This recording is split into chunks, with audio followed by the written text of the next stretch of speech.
This computer. We are back as promised, and Cern is going to light your fire, which, by the way, is the greatest rock song in all time. The long version is the greatest rock song ever, right? It's a good one. I wouldn't disagree with you. Okay. It's hard to pick the #1 song, but yes, it's up there. All right. Okay. So light our fires, Cern Basher. What's going on? Something about, I don't know, fires and cars or trucks or something. Yeah. Yes, let's talk about EV fires. Let's try to get to the truth about EV fires as far as we know today. This is an image of Grok from Grok. Okay. Good. Way to go, Grok.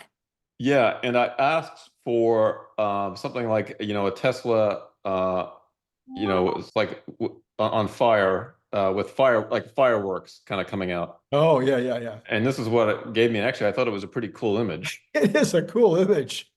Although it's a bit like burning a flag. It's a little bit sacrilegious to burn a Tesla, but it's Grok. It's AI. We're having some fun. Yep. All right. Well, here's a report from an organization called EV FireSafe. Mm-hmm. And if I'm not mistaken, I think they might be an Australian-based organization. Okay. We won't hold them against them. No. Well, that would be a positive in my mind. Oh, I was going to say, because I don't know, do New Zealanders and Australians, is this are you friends against the world, or are you, friends against the world? Okay. Friends against the world, mortal enemies on a sports pitch. See, there you go. Yeah. Yes. So what they did was track every single fire that they could from 2010 through the end of June of this year. Okay. So I believe that's 14.5 years of data. Huh. Globally, by the way, not just in Australia, but globally. Yeah. Okay, so let's just go through a couple of slides here. They say that battery fires in electric cars remain rare, and they have 511 incidents of thermal runaway in electric passenger vehicles, and they include BEVs, battery electric vehicles, as well as plug-in EVs, plug-in hybrid EVs. Okay, and they say, according to the International Energy Agency, there are about 40 million EVs on the road now, globally. Okay, so 512 fires over the course of 14.5 years. The mainstream media would have you believe that EVs are going up in smoke every day. Right. But clearly there's not many fires. Now, there was an acceleration of fires. There was some manufacturing, some cells that were used that were really poor, used by 2 major brands. And that caused a spike in the number of fires up to more than 100 a year for about 3 years. Worldwide, 100 a year. Worldwide. Yeah, and those EVs have been recalled, and battery packs replaced, et cetera. And so hopefully going forward, that won't happen again. But it looks like we're settling into 40 to 50, maybe 60 a year. But of course, as the number of EVs grows, you just should expect this to go up. Right. It's the incidence rate that's kind of important. That appears to be very low. Okay. In terms of causes, 119 of them were, this is over the last 12 months, 119, although, sorry, the causes haven't changed much over the last 12 months, but these numbers, I think, relate to the total of the 512. I see. 119 of the 512 were related to a road collision or an impact with road debris. Okay. Something hit the vehicles. Putting the vehicle in water caused 28 of them. 45 of them were product recall. Okay. And 22 were as an external fire spreading to the EV. So parked in your house and the house caught fire, then the EV caught fire, for example. And then the rest of them, they don't really know what caused. It wasn't investigated, wasn't reported, couldn't get the data. Got it. Okay. The challenge with EV fires, and let's be honest here, is that they tend to be a bit of a challenge to put out. You have a jet-like flame, right? There's a lot of flammable gases, escaping under pressure. It's a pretty scary looking, pretty intense looking fire. And occasionally you also get what's called a vapor cloud explosion, where gases are built up and it causes an explosive environment. So it's kind of scary, right? Mhm. And for people that are used to run-of-the-mill car fires, this behaves differently, Right. right? And a lot of fire departments historically, at least initially, didn't know what to do with these fires, and pouring water on them only appeared to make them worse at times, right? So there's been a lot of education. I think part of this EV Fire Safe organization is to help educate firefighters on how to deal with EV fires. Okay. Where did these fires take place? Well, 117 took place underground in closed spaces. Mhm. 173 were parked outside, and 155 driving outside. Mhm. So a good mix there. All right. So I took the data and I compared it to the data that we have on internal combustion engines. And in the United States, using US numbers for ICE fires, we have about 450 fires per million vehicles per year. Okay. Okay. And based on the numbers from this Australian organization, 511 over 14 and a half years, did some math, it's about 1.3, 1.5 EV fires per million vehicles per year. So in other words, EVs are about 100 times less likely to catch fire than what I'm now calling external combustion vehicles, Sure. ECEs. And that's consistent with some information that you and I talked about, I think it was a couple of weeks ago, maybe 3 weeks ago now. So these numbers from different sources are starting to show very similar results. Okay. Yeah.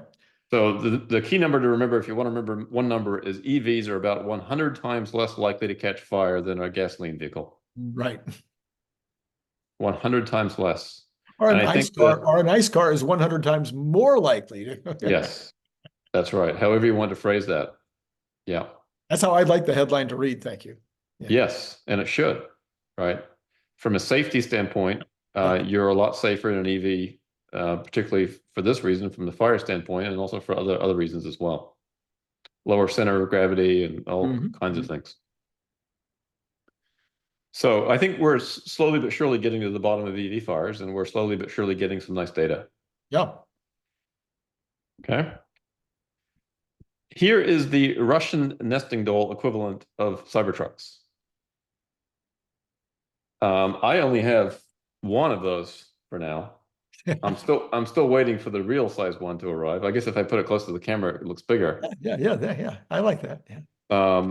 I guess I should continue with my collection and collect all these others, but I thought that was a pretty fancy display of Cybertrucks. That's great. Okay. Let's talk about something that's maybe not quite as comfortable. This cartoon says, it most certainly appears that the government's economic numbers are littered with mathematical outliers.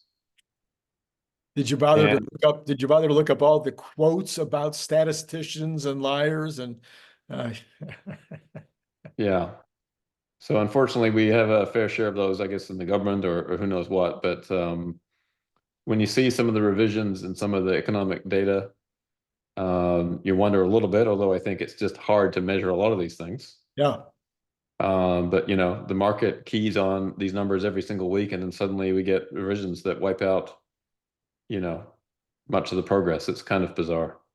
But here's another wonderful thing, Randy. You probably are aware that our national debt crossed over 35 trillion. Yeah. Don't know how good this is, but over the last 5 years, it's grown almost 60%. It does make me wonder where the limit is. Right? Well, we know Japan's national debt is 3 times their GDP, and they're still in business, even if sinking as an economy. So we've tested that in a Western democracy. They've managed to go to 300 times. So some people say, well, see, there's proof that it's not the end of the world. And other people wonder, though, with Japan not having any real requirements for their own national security, or, you know, they don't spend very much on their own defense. If they had to spend 3, 4, or 5% on national defense, would that make a difference in this number? Right, and a lot of their debt is internally financed. That's true. Yeah. They don't have to rely on so much of the kindness of strangers that we do. Right. So yeah, it's interesting. I think it's half. Is I it? think I think their treasury owns half the debt. Yeah. Yeah. This cartoon is also a little bit painful. The father is saying to his son, "Someday, son, all of this will be yours." Looking into a big hole that says depth. Rough. Yeah. So, yeah, as a younger generation that's not going to be so happy about this. And they're voters too. And people yeah. are paying pretty much zero attention to the fact that in 2034, Social Security will go into the red officially, and the law as it stands today means that Social Security payments, outgoing payments, will have to be adjusted to account for that, meaning they'll have to be dropped. Yep. And people talk, you know, there's a few senators, few congressmen talking about changes need to be made between now and then. But if you ask the average person on the street, they would not have a clue that 2034 is when this really goes south. Yeah, well, politicians have learned to avoid the topic because voters don't really want to hear about it. Yeah. And so, unfortunately, it looks like we may have to get to the crisis point before anything's done. Yeah. It could have been solved or dealt with a lot easier years ago. And there were even some bipartisan attempts to do so, and they came up with some reasonable plans, but they were ignored.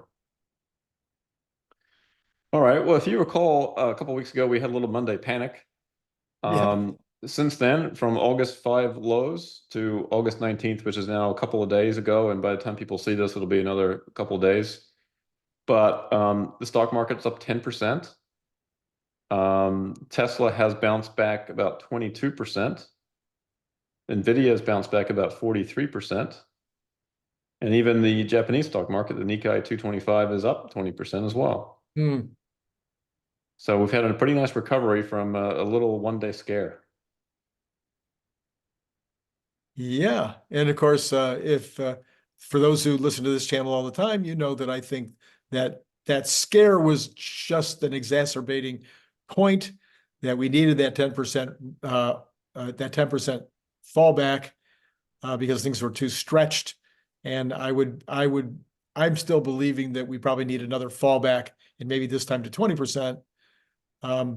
Maybe not, but it seems like the market is crying out for some kind of a profit-taking effort. We shall see. All I know is that here is the cartoon version of that previous page. There you go. The bear looks a little shell-shocked there. The bull's having fun. Yes. All right. Gold is at an all-time high. Yeah. Why do you think this is, Randy? Well, there could be a lot of reasons. You know, you normally think about gold as a place to go for shelter, in particular against inflation, but also against world crises or things that people are worried about rattling other markets. But this time, based on what I can see in my limited view of things, my limited view of the world, you've got multiple national banks, in particular the Communist Chinese, but also the South Koreans and some others, who are bulking up their holdings of gold. This might be to protect themselves against dollar currency, issues going forward. You also have, again, same crowd, the Chinese people, the Chinese individuals, South Korean again, and U.S. consumers, all three heavily investing in the gold market. Retail, not investor types, but the retail clients, including Costco. Every time they get a load in, every month it's gone immediately on their little 1 ounce bullions. So anyway, that's my take. What's your take? Yeah, I think it's a big part of that. I think that a lot of individuals, people are kind of living in fear of inflation now. Now that we've had a nice little bout of it recently, it reminded us that inflation is still a real thing. And so a lot of people go to something that they know, and that gold is historically protected reasonably well over a long period of time with inflation. And I think you're right too about governments. I believe that we have a bit of a problem with fiat money in the world, and I think that we're seeing some cracks in that system. We'll talk about a little bit about that in a second, but here's a graphical depiction of the chart. Man has a dog, and the woman says golden retriever, and he says gold investor. Dog looks pretty happy with himself. Yeah, yeah. Anyway, so here's a little summary of the investment returns in different asset classes over many years. And the far right column is 2024. Gold's up about 21%, and it's second on the list to Bitcoin. Wow, interesting. And I would put those two kind of in the same camp in terms of, what's been driving them, although Bitcoin also has some different things driving it as well. Oh, But yeah, for sure. to the extent that people worry about the quality of money and inflation, then you try to find assets that are scarce. And gold is a very scarce asset, and historically there's a lot of history with gold. But gold, more gold is produced every year, right? It's mined. Right. And with Bitcoin, it's mined as well, but it's at a known rate. Right. The higher that the price of gold goes, the more it will be mined. It will induce people to go mine more gold. So Bitcoin is also a very scarce asset in that we know exactly every day how many Bitcoin are going to be mined. And so I think a lot of people are discovering that as a store of value, just like gold is, that this digital asset is interesting. And you can see on this chart that at the bottom, if you look at the highest return there in the first gray line, Bitcoin has been the highest returning asset in all but 3 of these years shown on this chart. And you can see gold's done pretty well too. Right. Now there's a bit of an outlier here in the early years of Bitcoin, right? These massive returns, but in recent years it's been more modest, but still very, very impressive, very solid numbers. Unfortunately, Bitcoin is want to every now and then have a pretty big correction. Right. Which 58% drawdown, 73% drawdown, a 65% drawdown are pretty painful.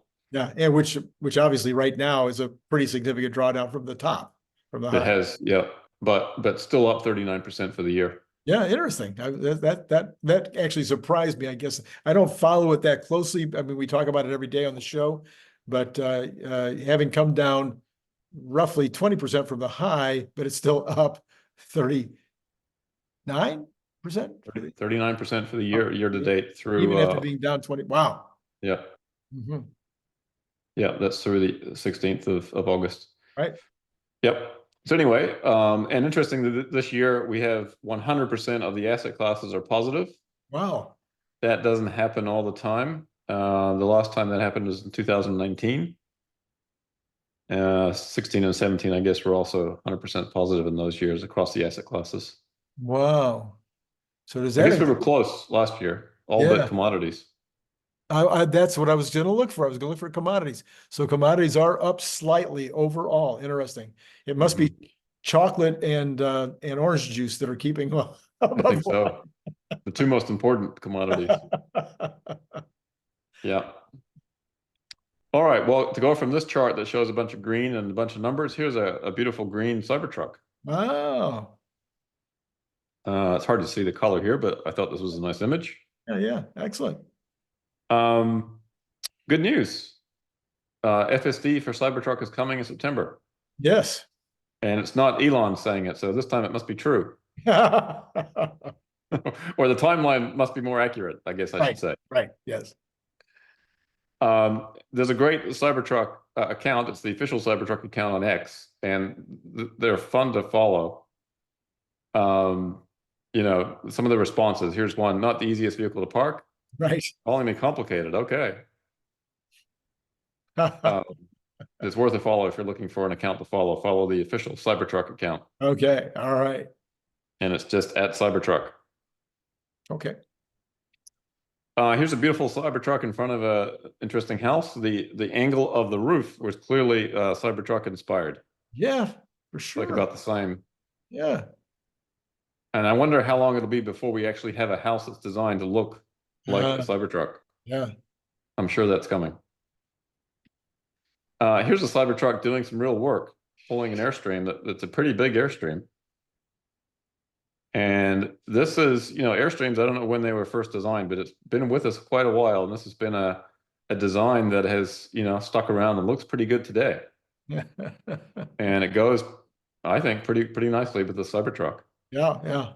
It's like the Airstream has been waiting for the right vehicle to be pulling it, and finally it's got one. And then here's a Cybertruck doing some real work. I don't know how many sheets of drywall in here, but it looks like it's stacked Loaded up. Yeah. pretty well. Yeah, I didn't attempt to do the math, but I would say at least 20. Mm-hmm. And I would think there's some pretty good weight there. And we've seen a version of this truck before, but here's one that's got some more logos on it, an American flag on the tonneau cover.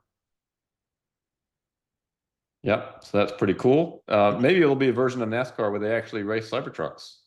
There you go. There you go. That's right. If they were smart, they would do that. Yeah, absolutely. Get rid of the cars. Let's race these trucks. That's what people really want to see. Yeah. And then lastly, here is the military use Cybertruck called Sting. It's got bolt-on, bolt-off heavy armor that can be transported separately and fitted to the truck in the field. It's got Starlink. It can withstand 14.5 millimeter heavy machine gun rounds. And it's engineered for both government and civilian use. So here's a few images of that. It looks pretty fancy. It's hard for me to imagine why police departments would not be using Cybertrucks almost exclusively in the future. Given the versatility, the ability to go off road, the quickness, the low cost of maintenance. We're seeing them beginning to get into the Model Ys and Model 3s, but it would seem like I would suspect there might be a kind of a leap here to a lot of Cybertrucks. Yeah, I think so. I think it's just a matter of time. Yeah. We've seen a lot of police departments use Model Ys. Yeah. And I think it's just a matter of time before they start buying some Cybertrucks. Mm-hmm. I think they should probably hire Scott Walter to show them how to put the Starlink inside the truck. Yes, absolutely. You can actually put it up in the glass roof. Yeah. It might be a little bit less vulnerable than out here. Uh-huh. So Scott might have a nice consulting career ahead of him on that. But yeah. And then lastly, Randy, I wanted to just discuss with you the idea of, as Tesla builds out this fleet of autonomous vehicles and autonomous humanoid robots, what is the likelihood that they one day become a competitor to Amazon?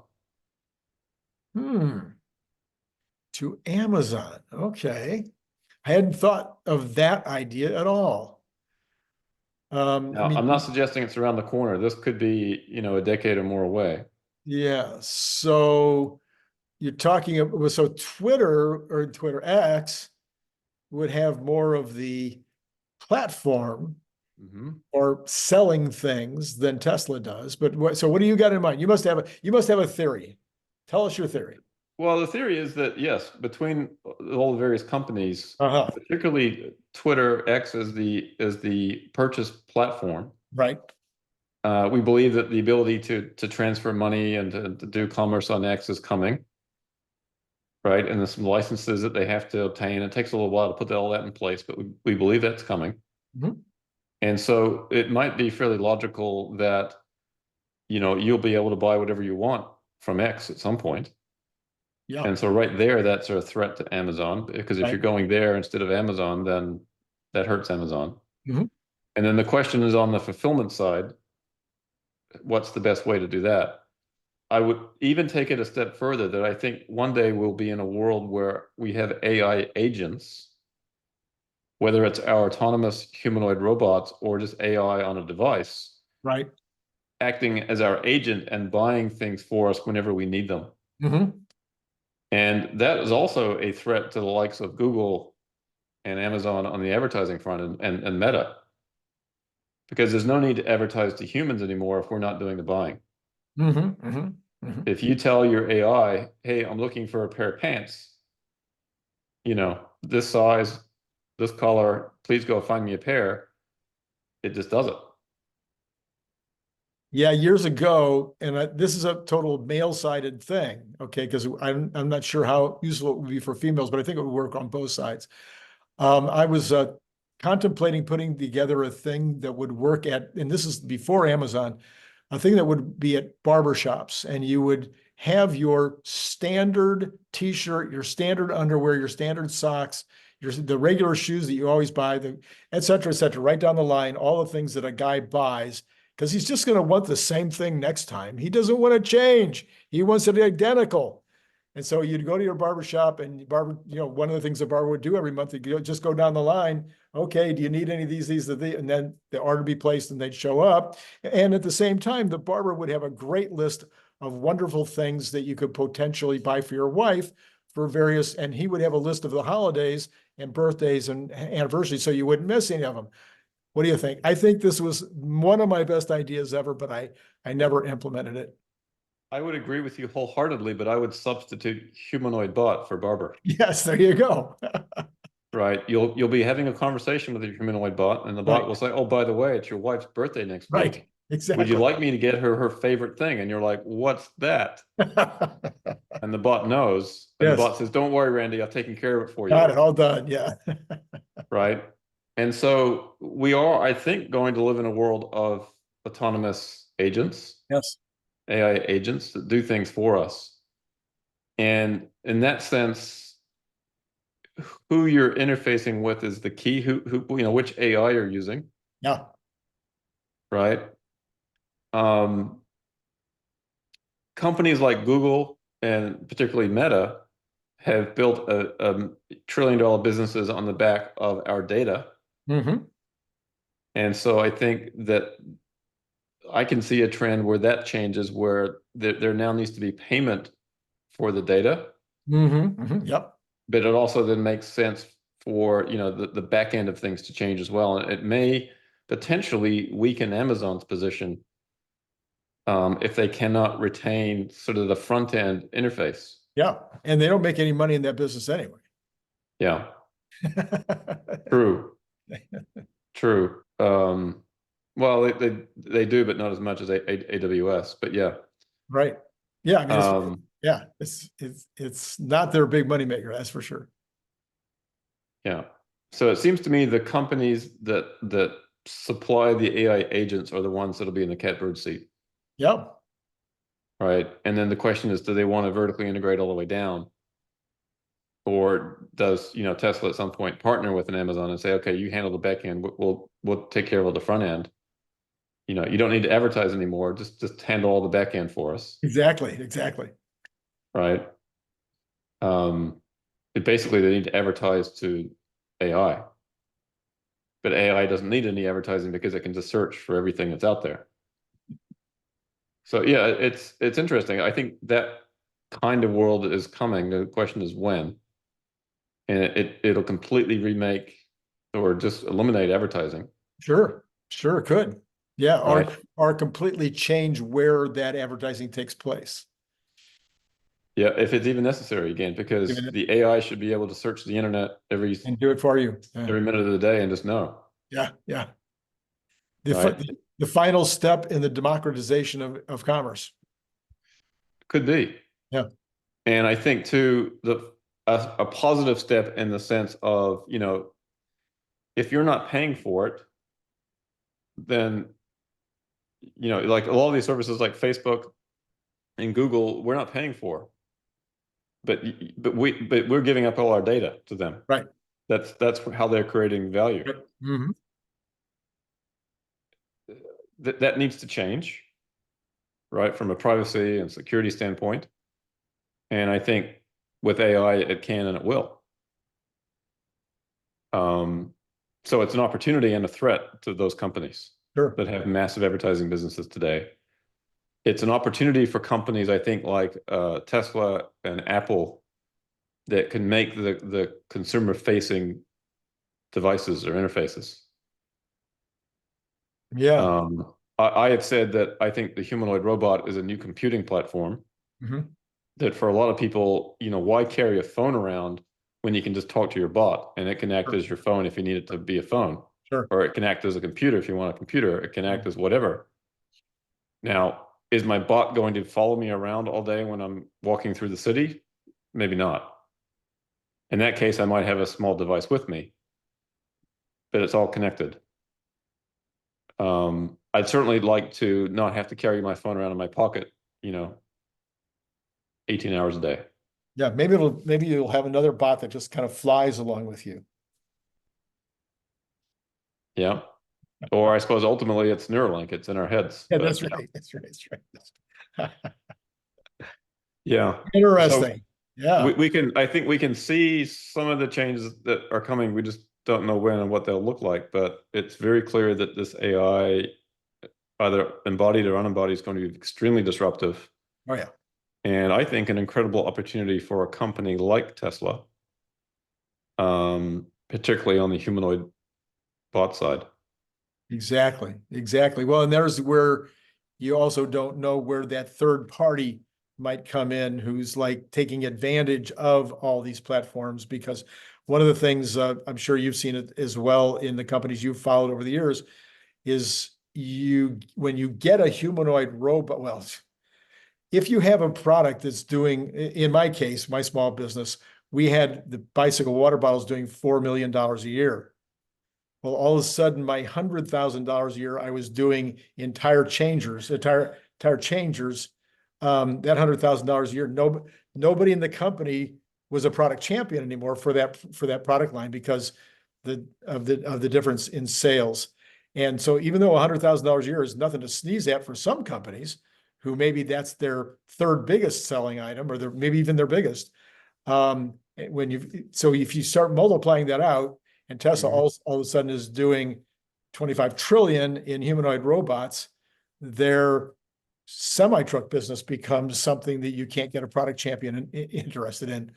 So it becomes more like a third party coming in and saying, look, your semi-truck business would be great for me.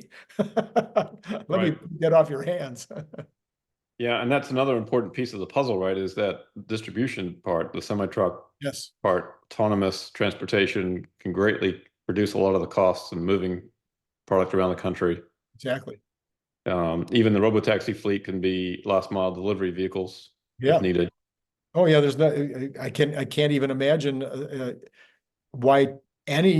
how any company that's in distribution that's using trucks will be able to survive without autonomy once their competitor has autonomy. I mean, that's going to drop their cost of goods dramatically. Yeah, it'll be like the Amazon, when Amazon first started doing their distributed warehousing and their automated ordering at point of purchase. It dropped their costs like 4%, 3 to 4% better than anybody else in the business. Well, if somebody has a 3 or 4% advantage over you, it's really hard to compete. Especially in that low margin business. Yeah. That's a huge change. Yeah. Yeah. All right. Well, as always, Cern, you've delivered the goods and the bads. I think there was bad. Yeah, we talked about fires. No, that was good. I mean, fires are not good. Anyway. The lack of fires. The lack of fires. That's good. Yes. Yeah. All right. Well, thanks again, as always, for jumping on. And we'll look forward to what happens next Thursday. Sounds good. Thanks, Randy. Great talking to you.